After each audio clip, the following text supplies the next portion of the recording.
Сәлем достар, менің каналыма қош келдіңіздер. Мен бүгін сіздермен сиыр етінен шұжық жасау әдісімен бөлісемін. Бұл әдіс өзіміздің ертеден, аналарымыздан, әжелерімізден келе жатқан әдіс. Егер сіздерді шұжық жасау әдісі қызықтыратын болса, сіздерге қажет болатын болса, видеоны соңына дейін көрулеріңізді сұраймын. Егер менің каналыма тіркелмеген болсаңыздар, тіркеліп қоңыраушаны баса отырыңыздар. Алдағы уақытта басқа жаңа видеоларды бірінші болып көретін боласыздар.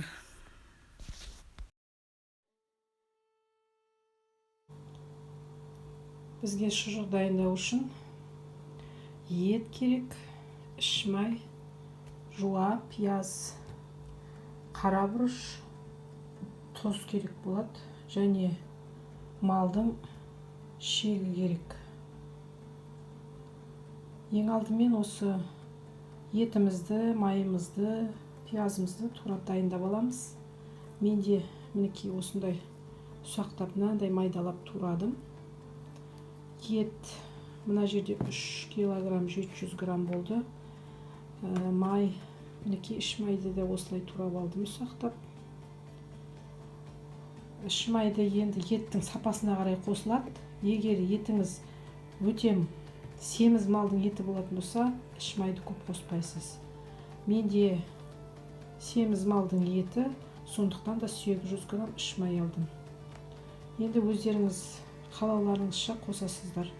Жуаны да солай, өз қалауларыңызша. Кейбір кісілер қоспайды жуаны, бірақ жуа қосқан өте дәмді болады және сочный болады етіңіз, шұжығыңыз. Мен мына жерде 800 грамм май, 1 килограмм жуа алдым. Қара бұрыш негізінен мен мына осы приправочный бұрышын алам. Бұл өте сондай душистый, иісі сондай құлпырып шығып тұрады. Енді мен етке тұз қоспаймын шұжыққа, өйткені менде ет тұздалған ет. Сондықтан да тұз қоспаймын. Тұзды да өз қалауларыңызша қосасыздар. Одан соң пиязымызды ірі қылып турап, барлығын үлкен ыдысқа салып, араластырамыз жақсылап. Одан соң тұз бұрышымызды қосамыз. Және де өте тығыз болмас үшін арасына газдалған су қостым. Сосын сиырдың тоқшегін пайдаландым. Тоқшекті дайындап алып, өте тығыз қылмай, осылай аузын ашып отырып саласыздар. Біз енді осылай салып үйренген қолымыз. Маған осылай да ыңғайырақ. Осылай сала беремін. Шегімізді қатты тығыздамаймыз, арасы бос болу керек. Мінекей мынандай ұзын шекке полностью осылай салып шықтым. Енді осыны 3 бөлікке бөлем. Ол үшін ішіндегі еттерін біркелкі қылып жеткізем бәріне. Қатты тығыздамаймыз. Кішкене бос болу керек. Мінекей мынау бір шұжық, мынау бір табаққа.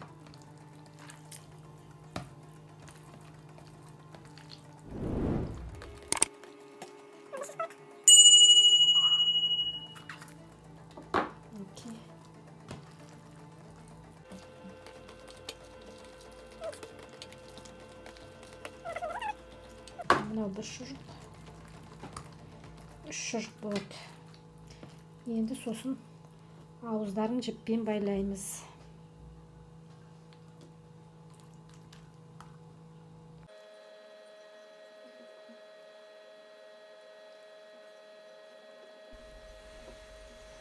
Мінекей осылайша қалған шұжықтарымызды да дайындап шығамыз.